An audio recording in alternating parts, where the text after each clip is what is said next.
E aí, pessoal, semana de estreia do aguardado The Batman, filme protagonizado pelo Robert Pattinson, dirigido pelo Matt Reeves. E eu já assisti o filme, vim aqui trazer minhas impressões para vocês em mais uma crítica do Formiga Elétrica. O Charada está chamando você. O assassino deixou isso pro Batman. Por que ele tá escrevendo pra você? Bom, a essas alturas a sinopse básica de The Batman já não deve ser surpresa para mais ninguém. Ele pega um recorte do início de carreira do personagem, embora ele já seja um vigilante conhecido, já tenha amizade com o Gordon, para fazer um filme de formação. Apesar de não ser um filme de origem, ele é um filme de formação, mas a partir de um momento em que o Batman já é um vigilante conhecido. No momento em que um novo maníaco na cidade, o Charada, começa a sistematicamente matar figuras de poder-chave dentro de Gotham City. E tudo isso feito num esquema muito... não Jogos Mortais, mas eu vou fazer uma comparação melhor. Eu vou falar aqui num esquema mais ou menos como Seven, só que deixando pistas cifradas que são diretamente endereçadas ao Batman, só que elas têm uma sofisticação assim para lá de militar, né? Então são várias camadas que essas mensagens precisam ser decodificadas para entender as motivações desse vilão e para, no final, é claro, chegar até ele e prendê-lo. Dito isso, o Batman do Robert Pattinson, ele está baseado em uma ideia que eu achei que está bastante calcada em ideias que já tem mais de 20 anos no cinema, né? Quase virou filme nas mãos do Darren Aronofsky, uma versão do Batman que era assim mega perturbado. Se você nunca ouviu falar dessa versão do Batman que nunca foi filmada, nós falamos dela no podcast dedicado à filmografia do Darren Aronofsky e também falamos dela num podcast em que falamos de projetos de filmes de super-heróis que nunca aconteceram, tá? Mas só para resumir, esse Batman do Aronofsky, ele era muito influenciado, no caso, não vou falar calcado, mas influenciado pelo Travis Bickle, do Taxi Driver. Então seria um vigilante psicótico mesmo, a fim de dar porrada em todo mundo, de saciar sua sede, sua raiva, no caso, mas colocando isso a serviço do combate ao crime.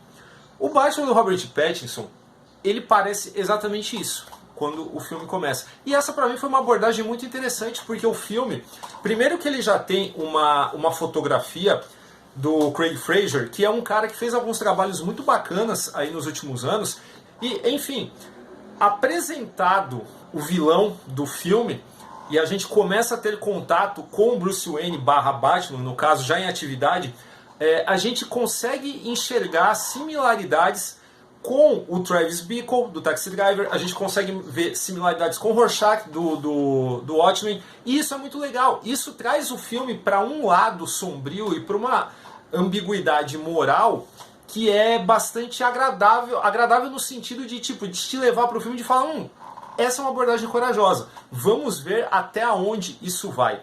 E o filme, ele tem uma vibe meio setentista, mais ou menos como foi feito com Coringa aí há pouco tempo. Ele tem uma vibe setentista que me lembrou até um pouco o Walter Hill, né? No começo do filme, essa fotografia do Craig Fraser eu achei muito interessante. Eu achei que o filme ele começou de uma forma que de fato me surpreendeu. Eu também parei para analisar determinadas partes técnicas no caso, que também me agradaram, como o design de produção, que é ótimo.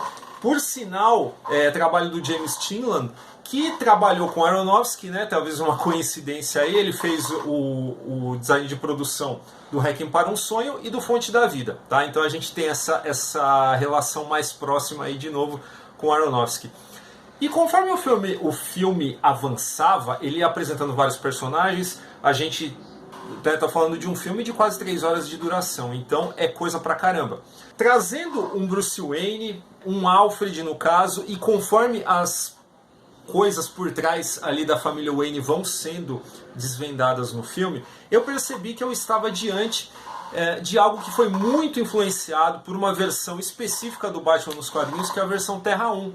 Até pelo fato de que esse Batman, ele não é um cara que tem uma persona social disfarçada para fingir que é alguma coisa que é muito diferente do que é o Batman. Não, Robert Pattinson, ele é um cara completamente perturbado, pelo menos quando o filme começa, né? Até uma boa parte dele, ele é um cara que é até difícil da gente empatizar. Ele é um vigilante violento. É um cara que chega até a tomar um taco de beisebol de alguém que ia bater nele e ele ia bater nessa pessoa com o mesmo taco de beisebol. Então a gente tá testemunhando uma visão do Batman que não é lá muito lisonjeira, não é lá muito heróica, mas estava funcionando muito bem pro filme, né, conforme ele avançava. Um protagonista que é psicótico, que é bem um super-herói, como alguns autores já imaginaram que seriam na vida real, né, que não seriam pessoas lá muito agradáveis, né, não seriam pessoas muito certas da cabeça.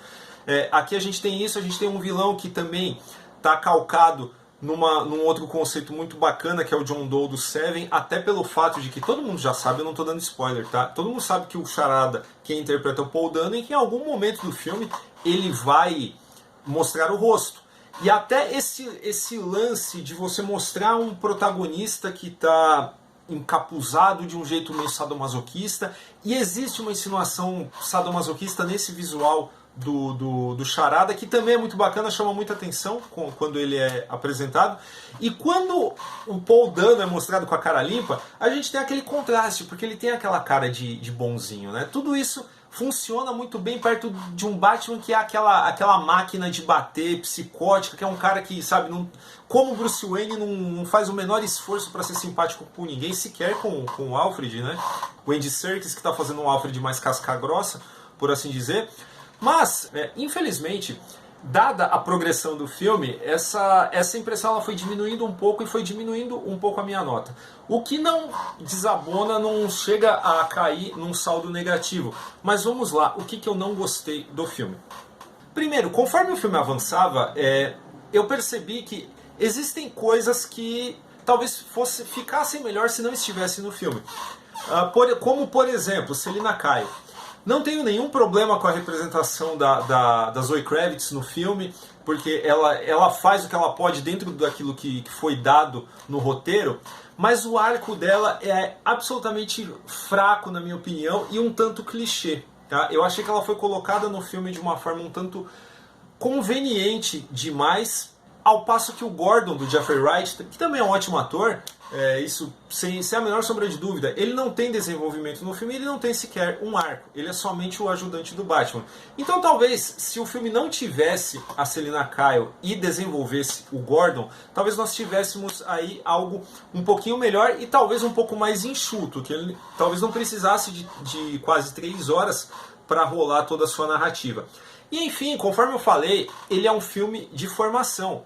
E além de tudo, a gente não tem um Batman que é o grande, o maior detetive do mundo ali atuando. Muito pelo contrário. E justamente nesse ponto também, o roteiro, ele para mim, ele dá uma escorregada, porque vocês talvez entendam na hora que assistirem ao filme e baterem nessa cena, vocês vão ver que existe um momento em que parece que a dupla Gordon e Batman foram ingênuos demais ao interpretar uma determinada pista do Charada. E conforme essa progressão do personagem para algo diferente, né, para dar um arco dramático, ele começa o filme de um jeito, ele vai terminar de outro. Isso é óbvio que vai acontecer. Porém, a forma como acontece, eu acredito que o Matt Reeves poderia ter pensado melhor como levar esse personagem para repensar algumas de suas ações. Eu acho que as metáforas visuais que o filme usa, principalmente já no seu terço final, elas são óbvias demais. Eu acho que algumas falas também, principalmente do Charada, que estava um personagem assim muito interessante, ele acaba falando coisas que a gente já tinha percebido. Enfim, com as patinadas do roteiro, mas com as coisas interessantes, o saldo do filme é muito positivo. E eu não sei vocês e tal, como cada pessoa vai assimilar isso, vai interpretar, vai, sei lá, apreciar isso, que é o conceito da armadura aqui do Batman, porque aqui o conceito de armadura ele foi levado até as últimas consequências, né? Até o barulho que ele faz quando ele anda, os apetrechos que ele usa, o tipo de tecnologia empregada pelo Batman, é tudo muito diferente daquilo que foi visto no cinema. Então, para o bem e para o mal.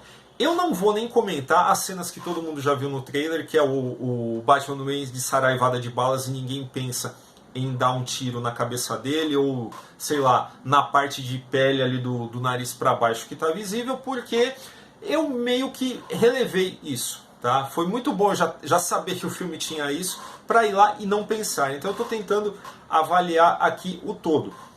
No mais, aquilo que eu não falei, o Colin Farrell está muito bem como Pinguim, que diferente do Gordon, que merecia um arco dramático e não tem, o Pinguim ele tem ali seu arco simples, mas ele faz ali uma evolução durante o filme, embora ele pareça um capanga descartável. John Turturro, não preciso falar das qualidades interpretativas do cara lá, como o Carmine Falcone, está muito bem também. E enfim, mesmo com as patinadas da metade para o fim, eu acho que o roteiro ele poderia ser melhor pensado, né? Tem muita coisa legal que o filme te dá visualmente, que o filme te dá conceitualmente. Ele está caminhando, ele começa a decair, acredito eu que lá a partir da metade pra frente. E quando ele chega no final, a gente percebe que o saldo é positivo. Então, nesse sentido, eu tenho que dar uma nota para The Batman. Então, eu darei 3 formigas e meia para The Batman, que já está acima da média, principalmente em matéria de filmes de super-herói, tá?